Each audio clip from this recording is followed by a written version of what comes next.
আসসালামু আলাইকুম। বাংলাদেশ থেকে একে একে ভারতীয় নাগরিকদের যে প্রস্থান, বাংলাদেশ ত্যাগ করা, সে বিষয়টি আসলে কোন উদ্দেশ্যে সেটি সরকার বুঝতে পারছে না।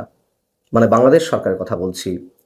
ভারত এটির মধ্য দিয়ে কোনো বিশেষ খেলা খেলতে চাইছে কিনা, অথবা এর মধ্য দিয়ে বিশেষ কোনো সংকেত ইউনূস সরকারকে দেওয়ার চেষ্টা করছে কিনা, সে বিষয়টি সরকার মানে বাংলাদেশ সরকার ঠিক ঠাউর করতে পারছে না। এমন সব মন্তব্যই করেছেন আমাদের পররাষ্ট্র উপদেষ্টা তৌহিদ হোসেন। তিনি তার নিজ দপ্তরে সাংবাদিকদের সঙ্গে কথা বলার সময় যে মন্তব্যটি করেছেন তা একটু আপনাদের জানাই। তিনি বলছেন যে বাংলাদেশ থেকে ভারতের কূটনীতিকদের পরিবারের সদস্যদের বিষয়ে কোনো নিরাপত্তা উদ্বেগের কথা সরকারকে জানানো হয়নি। আর ভারতের কূটনীতিকদের পরিবারের সদস্যদের বাংলাদেশ থেকে প্রত্যাহারের মধ্য দিয়ে আসলে কোনো বার্তা দেওয়া হচ্ছে কিনা সেটি স্পষ্ট নয়।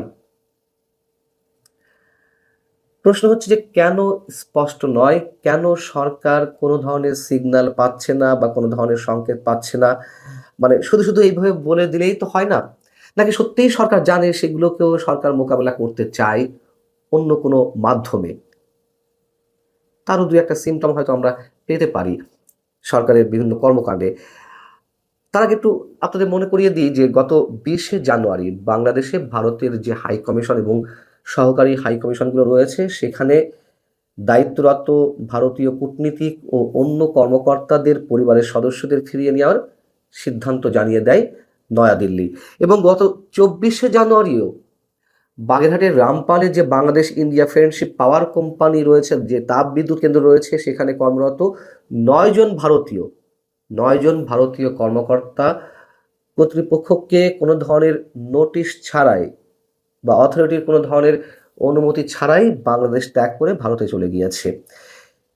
যেই বিদ্যুৎ কেন্দ্র এলাকায় সেনাবাহিনী, পুলিশ ও আনসার সহ 4 স্তরের কঠোর নিরাপত্তা ব্যবস্থা রয়েছে, তার মধ্য দিয়েও ভারতীয় কর্মকর্তারা সেখান থেকে মানে তাদের কর্মস্থল ছেড়ে রহস্যজনকভাবে ভারতে চলে গেলেন। চলে যাওয়ার আগে কর্তৃপক্ষ কখনোই তাদের নিরাপত্তার বিষয়ে কোনো ধরনের বিঘ্ন ঘটছে কিনা সে বিষয়ে জানতে পারেনি বা তাদেরকে জানানোও হয়নি। এবং এসব বিষয় নিয়ে বিশেষ করে ভারতীয় কূটনীতিকদের যে প্রত্যাহার করা হলো, নন ফ্যামিলি পোস্টিং ঘোষণা করা হলো, সে বিষয়ে আনন্দবাজার কয়েকদিন আগে একটা রিপোর্ট প্রকাশ করলো। এবং সেটিতে বলা হচ্ছিল যে ভারতীয় কূটনীতিকদের প্রত্যাহারের পর দিল্লির সাউথ ব্লক, সেখানে গুরুত্বপূর্ণ বৈঠক হয়েছে। পররাষ্ট্র মন্ত্রণালয় সহ দেশটির আরও যে গুরুত্বপূর্ণ মন্ত্রণালয়, তাদের আন্তঃ মন্ত্রণালয় সংক্রান্ত একটি বৈঠক হয়। সেখানে বাংলাদেশের আইন শৃঙ্খলা পরিস্থিতি নিয়ে উদ্বেগ প্রকাশ করা হয় এবং পত্রিকা মারফত যেটি জানা গেছে, গণমাধ্যম মারফত, যে আইন শৃঙ্খলা পরিস্থিতিকেই তারা বেশি প্রায়োরিটি দিচ্ছে। তৌহিদ হোসেন কি বলছেন, আমি একটু এই কথাটি আনন্দবাজারের সাথে রিলেট করি। আমাদের পররাষ্ট্র উপদেষ্টা বলছেন নিরাপত্তা নিয়ে কোনো শঙ্কা নেই, তবে সংকেত যে কি তা একেবারেই বুঝতে পারছি না। এটা তাদের নিজস্ব ব্যাপার, তারা তাদের কর্মচারীদের ফিরে যেতে বলতেই পারেন। কেন বলেছেন আমি তার কারণ খুঁজে পাই না। ত্রয়োদশ জাতীয় সংসদ নির্বাচনকে সার্বিকভাবে নিরাপত্তার এখনো পর্যন্ত কোনো বিঘ্ন ঘটেনি, অথচ গত 1 মাসে 16টি হত্যাকাণ্ড ঘটেছে, যেগুলো তুমুলভাবে আলোচিত। এবং এর প্রত্যেকটি হত্যাকাণ্ডই রাজনীতির সংশ্লিষ্ট বলে জানা গেছে, তার মধ্যে অধিকাংশই বিএনপির। তো যেখানে আগামী 12ই ফেব্রুয়ারির নির্বাচনকে কেন্দ্র করে বাংলাদেশেরই কোনো নাগরিক এখনো পর্যন্ত পুরোপুরি শঙ্কামুক্ত নন, প্রতিনিয়ত তাদের মধ্যে অজানা শঙ্কা দানা বাঁধছে, সেখানে অন্য দেশের নাগরিকেরা বাংলাদেশে কিভাবে নিরাপদ বোধ করবেন? আর সেখানে তো ভারতীয় হাই কমিশন বলে কথা।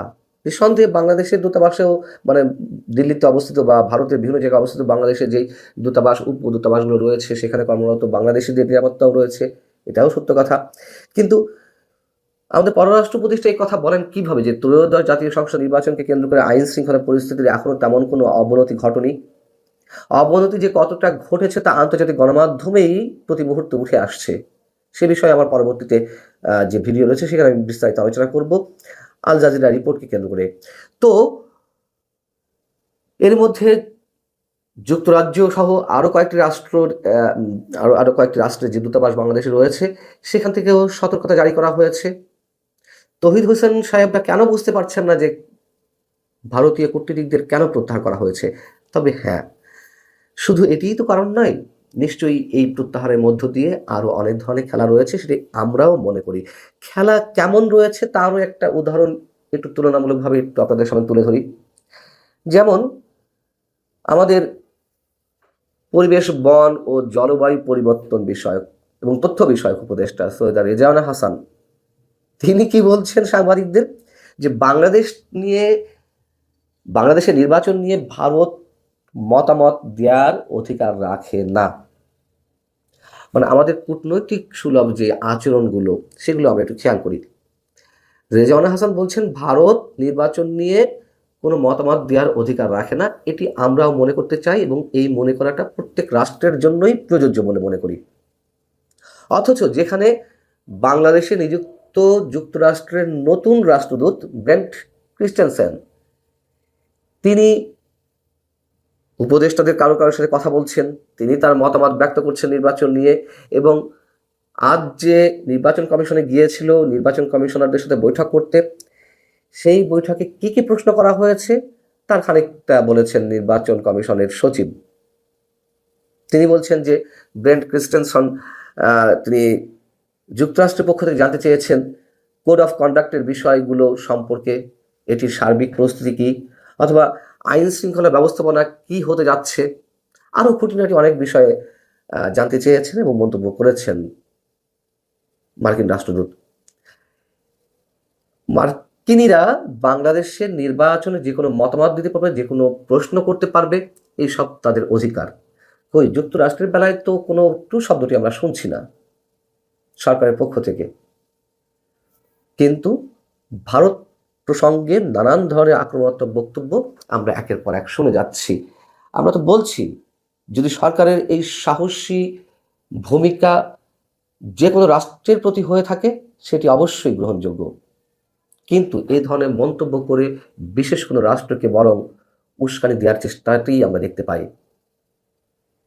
অতএব ভারতের সংকেত সম্পর্কে সরকার কিছু বুঝতে না পারলেও সরকার অন্তত এটুকু অনুধাবন করছে বা সত্যি সত্যিই তারা হয়তো জানে, কিন্তু যে বলছিলাম অন্য কোনো পরাশক্তির মাধ্যমে, অন্য কোনো পরাশক্তির সাহসে বলিয়ান হয়ে ভারতকে মোকাবেলা করার কোনো ইচ্ছে সরকারের আছে কিনা সে প্রশ্নটি ওঠাটা অবশ্যই যৌক্তিক। ভালো থাকুন সবাই, আল্লাহ হাফিজ।